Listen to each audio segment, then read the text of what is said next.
"What is this thing you have given birth to, woman?" Kofi snapped in anger as he stared at the newborn baby his wife, Adana, had just delivered. Adana was the most beautiful woman in the village of Mbeku, the dream of every man. Not only was she stunning, but she also had a kind heart and excellent upbringing. Many men hoped to marry her, dreaming of having daughters as beautiful as she was. Among all her suitors, Adana chose Kofi, a brave and determined man who loved her deeply. Their marriage was happy, and when Adana became pregnant after a year, Kofi was overjoyed to learn they were expecting a girl. "I can't wait to see her," Kofi would say. "She will be as beautiful as you."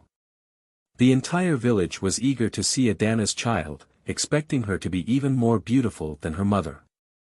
On the night Adana went into labor, villagers gathered outside her hut, waiting. The midwives, skilled and experienced, assisted her through the difficult delivery. After hours of labor, the baby was finally born.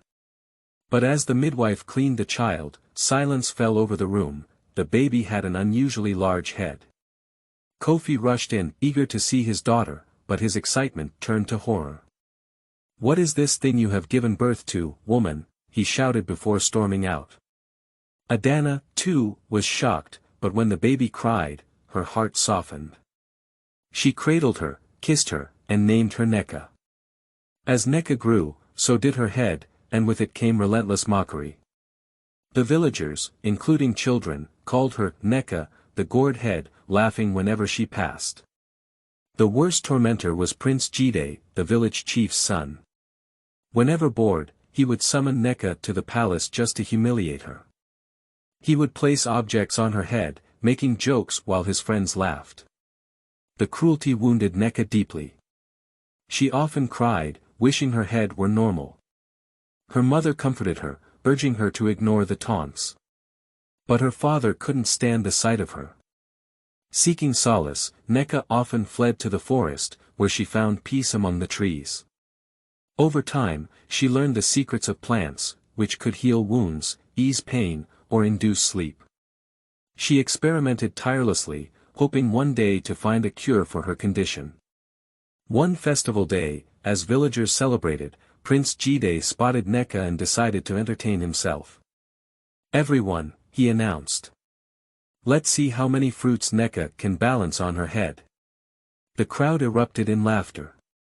Neca's hands trembled as she placed one fruit, then another. When the third fell, the laughter grew louder. "Even with that giant head, she can't do it." Prince Jide jeered. Humiliated, Neca ran into the forest, collapsing in tears. Then, she heard a groan. A wounded man lay nearby, bleeding from bandit attacks. She hesitated but then gathered healing leaves, crushing them into a paste. As she applied it, his pain eased. "Thank you," he gasped. "I am Obi. You saved my life." Neca smiled faintly. "I'm Neca.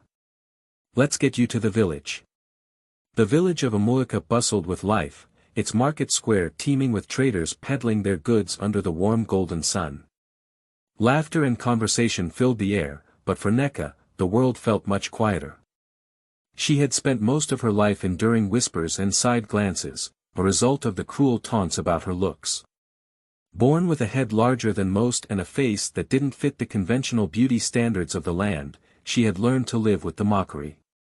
But the sting of their words never truly faded. Her solace came in the form of herbs. She had inherited the knowledge of healing from her late grandmother, a revered herbalist in the village. In her small hut at the edge of the village, she cultivated and prepared remedies that cured ailments, earning her respect even among those who mocked her appearance. Then came Obi. A stranger to Amuika, Obi had arrived several moons ago, battered and weary. He claimed to remember little of his past, only that he had been on the run from those who sought to harm him. Neca had found him near the forest, half-conscious and burning with fever. She had nursed him back to health, tending to his wounds with gentle hands and watchful eyes. Unlike others, Obi never looked at her with pity or disdain. Instead, he spoke to her with kindness, with genuine curiosity about the plants she used and the knowledge she carried. As the days turned into weeks, they grew close. Obi had a sharp mind and a quick wit. He helped her gather herbs, carrying heavy baskets and making her laugh with his stories. For the first time in her life, Neca felt seen, not for her appearance, but for her heart, her intellect, and the warmth she offered. But happiness was fleeting. Prince Jide, heir to the throne of Amoaka, had always taken a peculiar interest in Neca. Not out of love or admiration, but because his father, the king, insisted that she was of great value. A woman who holds the secrets of the land's medicine is an asset, the king had told him. Marry her, and our kingdom will prosper. Jide scoffed at the idea. The thought of marrying Neca repulsed him, but he obeyed his father's wishes, confident that she would eventually yield to his power. However, when he learned of her growing closeness with Obi, fury burned within him. One fateful morning, as the first rays of dawn painted the sky, palace guards stormed into Obi's small dwelling. They seized him without explanation, dragging him through the village as people whispered among themselves. Neca, upon hearing the commotion, ran after them, her heart pounding. She reached the palace courtyard just as they shoved Obi to his knees before Prince Jide. "Why are you doing this?" Neca demanded, breathless. Jide leaned against a carved wooden pillar, arms crossed, a smirk playing on his lips. "He's a stranger. We know nothing about him. He could be a spy, a traitor. Until proven innocent, he remains locked up." "That's absurd," she shouted. "He's done nothing wrong." Jide stepped closer, his gaze darkening. "Perhaps you should reconsider my proposal, Neca. You know, I have the power to decide whether he rots in a cell or walks free." Her stomach twisted. She knew what he wanted. He wanted her submission, her compliance. But how could she marry a man who treated her like a pawn? Who would use the life of an innocent man as leverage? She had no choice but to leave the palace that day, her mind spiraling with worry. Days passed, and Obi remained imprisoned. Neca could barely eat, barely sleep. Her mother urged her to think rationally, to consider the prince's offer if it meant saving Obi's life. But could she really sacrifice herself for this? Then, one evening, as she walked toward the palace to make her decision, she heard laughter echoing from within. She stepped closer to an open window, heart pounding as she listened. "I'd never marry that gourd-headed girl." Jide sneered. "My father only wants her for her herb knowledge. But once I get what I need, she'll be nothing more than a servant in my household." Laughter erupted around him. "And that fool Obi? He thinks he stands a chance against me. I'll poison him tonight and be rid of him once and for all." Neca's blood ran cold. Her fingers clenched into fists as rage surged through her veins. The prince was not only cruel, but he was willing to kill to get what he wanted. She knew then that she couldn't just submit to his will, she had to outsmart him. Taking a deep breath, she straightened her back and walked through the palace doors, where the guards ushered her in. Prince Jide looked up, surprised but pleased. "My prince," she said softly, keeping her voice steady. "I have thought long and hard. I accept your proposal." Jide's lips curled into a victorious smile. "Finally, you see reason." Neca forced a smile, hiding the storm raging within her. She bowed her head, masking her true intentions.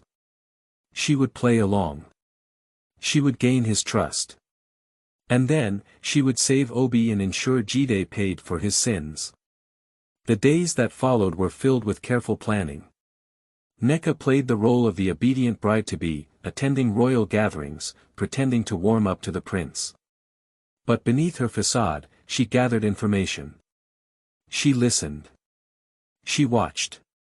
She learned that Obi was being kept in the underground cells, where only a handful of guards were stationed at night. She discovered that the poison Jide planned to use was a slow-acting one, undetectable until it was too late. The night before the wedding ceremony, she made her move. Under the cover of darkness, Neca slipped into the palace kitchen, her heart racing. She swapped the poison meant for Obi with a harmless sleeping tonic. Then, with the help of a sympathetic maid, she obtained the key to the underground cells. With careful steps, she made her way to Obi's prison. He looked weak, but his eyes burned with determination when he saw her. "We have to go," she whispered, unlocking the door. Together, they navigated through the dimly lit corridors, slipping past guards who had unknowingly consumed the drugged wine she had prepared earlier. They reached the stables, where 2 horses waited. As they mounted, shouts erupted from behind them. The prince had discovered their escape. "Go, Neca," Obi urged. "Ride." They galloped through the palace gates, the wind whipping against their faces as torches flared behind them. But they didn't stop. They rode through the forest, past the river, and into the unknown, leaving the tyranny of Prince Jide behind. As dawn broke, they paused on a hill overlooking the village they once called home. Neca turned to Obi, breathless but victorious. "We did it," she murmured. Obi took her hand, his grip firm and reassuring. "No, Neca. You did it." She smiled for the first time in days, knowing that, no matter what lay ahead, she had reclaimed her own fate. And she would never let anyone take it from her again. The fire crackled softly between them, its golden glow illuminating the quiet clearing where Neca and Chijiok had made their home. The scent of wild herbs lingered in the air, sage, lavender, and the sharp tang of bitter leaf, all carefully gathered and hung to dry in their small but sturdy hut. Beyond the firelight, the forest hummed with the sounds of night crickets singing, the distant call of an owl, the rustle of leaves in the warm breeze. Neca leaned back against the smooth bark of an ancient baobab tree, her fingers laced with chijioks. She gazed up at the stars, countless and brilliant, scattered across the sky like diamonds cast upon dark velvet. "Do you ever think about them?" Chijiok asked quietly, his thumb tracing slow circles over her knuckles. She knew what he meant. The village. The taunts. The prince who had sought to break her. Sometimes, she admitted. But not with pain. Only with distance. Like remembering a storm that once raged but has long since passed. He nodded, understanding. "And your mother?" A soft smile touched her lips. "I hope she knows I'm happy. That wherever she isn't weighed down by guilt or grief." Chijiok squeezed her hand. "She would be proud of you. The woman you've become." Neca exhaled, her breath mingling with the smoke of the fire. "I used to dream of shrinking my head," she murmured, almost laughing at the memory. "Now, I barely think of it at all." The journey beyond Omuocha. Their escape from the village had not been easy. That night, after freeing Chijiok from the palace dungeons, they had fled into the wilderness with nothing but the clothes on their backs and Neca's satchel of herbs. For days, they traveled east, following the river to avoid getting lost, sleeping in shifts to guard against wild animals or pursuers. But no one followed.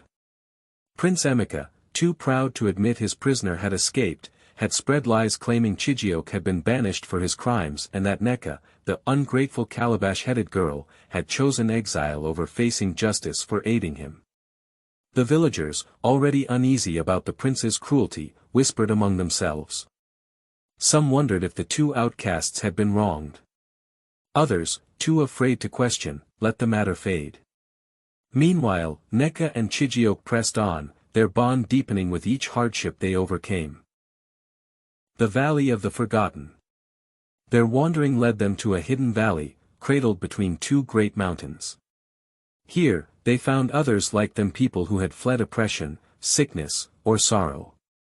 A healer with scarred hands, a warrior exiled for refusing to kill, a storyteller whose words had angered a king. This was a place of second chances. The valley's inhabitants welcomed them, and in time, Neca's knowledge of herbs made her indispensable. She taught them which roots could cure fever, which flowers could ease pain. Chijiok, whose memory had fully returned, revealed his own skills. He had been a healer in his village before bandits attacked him. Together, they built a sanctuary for the broken. The prince's downfall. Back in Umuocha, fate was not so kind to Prince Emeka. A year after Neca's disappearance, a terrible sickness swept through the village. The same herbs Neca once gathered now withered untouched, for no one knew how to use them. Desperate, the villagers begged the prince to send for healers, but his arrogance blinded him. "We have no need of outsiders," he declared. But as the death toll rose, so did the people's anger. "This is the god's punishment," an elder muttered. "For how we treated the girl who only ever tried to help." When the chief Emeka's own father fell ill, the prince finally acted. He sent riders in search of Neca, offering gold, land, anything for her return. But the messengers never found her. The valley was hidden to those who sought it with greed in their hearts. A new legacy. Years passed. Neca and Chijiok's home grew into a small village of its own, a refuge where the lost could heal. They adopted children left orphaned by war, taught them the ways of medicine and kindness. One evening, as Neca stirred a pot of healing broth, a young girl, a newcomer with haunted eyes, approached her. "They say you were mocked for your head," the girl whispered. "That you ran away because no one understood you." Neca smiled, stirring slowly. "I didn't run away. I walked toward something better." The girl hesitated. "Do you ever wish you could go back? To make them see?" Neca's gaze drifted to the horizon, where the first stars of evening glittered. "No," she said softly. "Because I don't need their eyes to know my worth." The last firelight. Now, as the fire burned low, Chijiok rested his head against Neca's shoulder. "Do you regret it?" he asked. "Leaving everything behind?" She looked at him, at the man who had seen her soul when the world saw only her shape, and pressed a kiss to his brow. "I didn't leave everything," she said. "I found what mattered." And as the embers glowed in the dark, she knew this was no mere survival. This was life.